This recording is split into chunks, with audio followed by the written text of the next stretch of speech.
If we are thinking about the effect of education, or the lack of it, on our nature, there's another comparison we can make.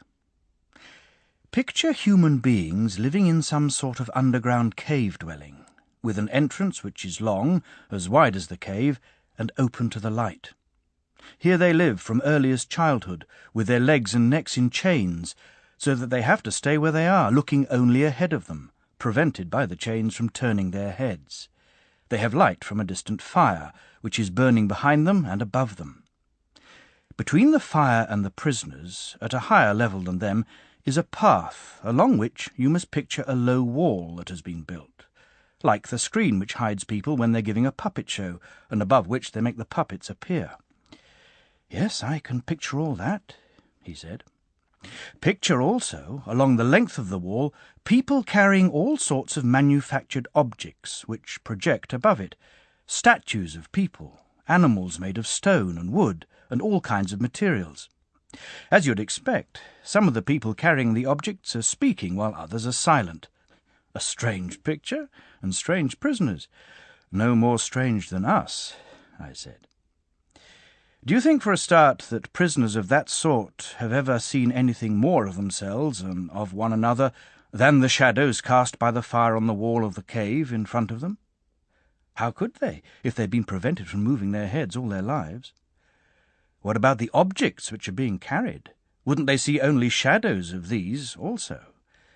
"Yes, of course. So, if they were able to talk to one another, don't you think they'd believe that the things they were giving names to were the things they could see passing?" "Yes, they'd be bound to." "What if the prison had an echo from the wall in front of them?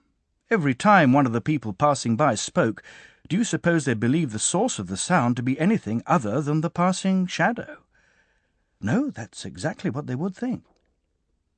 All in all, then, what people in this situation would take for truth would be nothing more than the shadows of the manufactured objects. Necessarily. "Suppose nature brought this state of affairs to an end," I said. "Think what their release from their chains and the cure for their ignorance would be like. When one of them was untied and compelled suddenly to stand up, turn his head, start walking, and look towards the light, he'd find all these things painful. Because of the glare, he'd be unable to see things whose shadows he used to see before. What do you suppose he'd say if he was told that what he used to see before was of no importance, whereas now his eyesight was better, since he was closer to what is, and looking at things which more truly are? Suppose further that each of the passing objects was pointed out to him, and that he was asked what it was and compelled to answer. Don't you think he'd be confused? Wouldn't he believe the things he saw before to be more true than what was being pointed out to him now?" "Yes, he would. Much more true." "If he was forced to look at the light itself, wouldn't it hurt his eyes? Wouldn't he turn away and run back to the things he could see?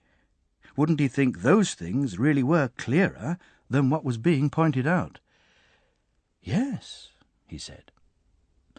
"And if he was dragged out of there by force, up the steep and difficult path, with no pause until he'd been dragged right into the sunlight, wouldn't he find this dragging painful? Wouldn't he resent it? And when he came into the light, with his eyes filled with the glare, would he be able to see a single one of the things people call real? No, he wouldn't. Not at first.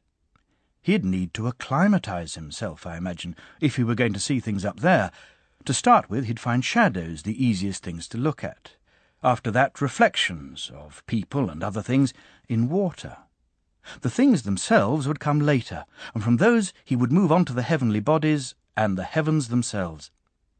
He'd find it easier to look at the light of the stars and the moon by night than look at the sun and the light of the sun by day. Of course. The last thing he'd be able to look at, presumably, would be the sun. Not its image in water or some location that is not its own, but the sun itself. He'd be able to look at it by itself, in its own place, and see it as it really was. Yes, he said, that would unquestionably be the last thing he'd be able to look at. At that point he would work out that it was the sun which caused the seasons and the years, which governed everything in the visible realm, and which was, in one way or another, responsible for everything they used to see. That would obviously be the next stage. Now, suppose he were reminded of the place where he lived originally, of what passed for wisdom there, and of his former fellow prisoners. Don't you think he would congratulate himself on the change? Wouldn't he feel sorry for them? Indeed he would. Back in the cave they might have had rewards and praises and prizes for the person who was quickest at identifying the passing shapes, who had the best memory for the ones which came earlier or later or simultaneously, and who, as a result, was best at predicting what was going to come next. Do you think he would feel any desire for these prizes? Would he envy those who were respected and powerful there, or would he feel as Achilles does in Homer?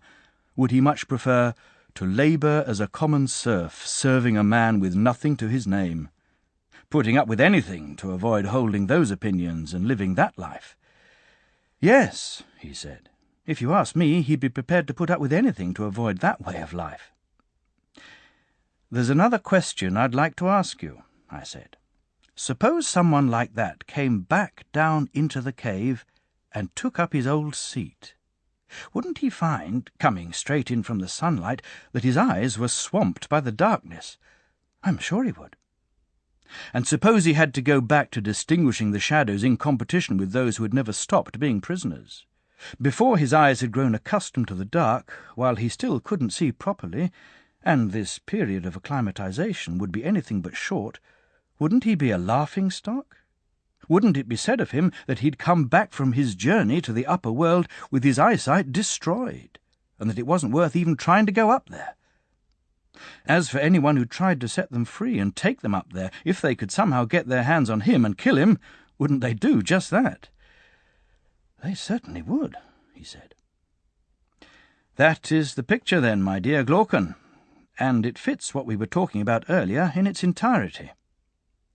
The region revealed to us by sight is the prison dwelling, and the light of the fire inside the dwelling is the power of the sun. If you identify the upward path and the view of things above with the ascent of the soul to the realm of understanding, then you will have caught my drift, my surmise, which is what you wanted to hear. Whether it is really true, perhaps only God knows. My own view, for what it's worth, is that in the realm of what can be known, the thing seen last, and seen with great difficulty, is the form or character of the good. But when it is seen, the conclusion must be that it turns out to be the cause of all that is right and good for everything. In the realm of sight, it produces light, and light's sovereign, the sun, while in the realm of thought, it is itself sovereign, producing truth and reason unassisted. I further believe that anyone who's going to act wisely, either in private life or in public life, must have had a sight of this form of the good. Well, I for one agree with you, he said, as far as I can follow, at any rate. Can you agree with me, then, on one further point? It's no wonder if those who have been to the upper world refuse to take an interest in everyday affairs, if their souls are constantly eager to spend their time in that upper region. It's what you'd expect, presumably, if things really are like the picture we've just drawn. Yes, it's what you'd expect.